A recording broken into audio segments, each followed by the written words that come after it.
Cara menambahkan nomor HP pemulihan untuk akun Google kita lewat PC atau komputer. Langsung saja klik ikon atau foto profilnya. Lalu pilih kelola akun Google Anda.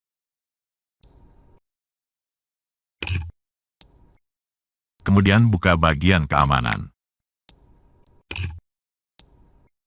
Lalu klik pada tambahkan nomor telepon pemulihan atau nomor ponsel. Tambahkan nomor telepon pemulihan. Nah, masukkan nomor HP kita di sini. Selanjutnya, dapatkan kode. Masukkan kode verifikasi yang dikirim sistem Google ke HP kita di sini. Verifikasi.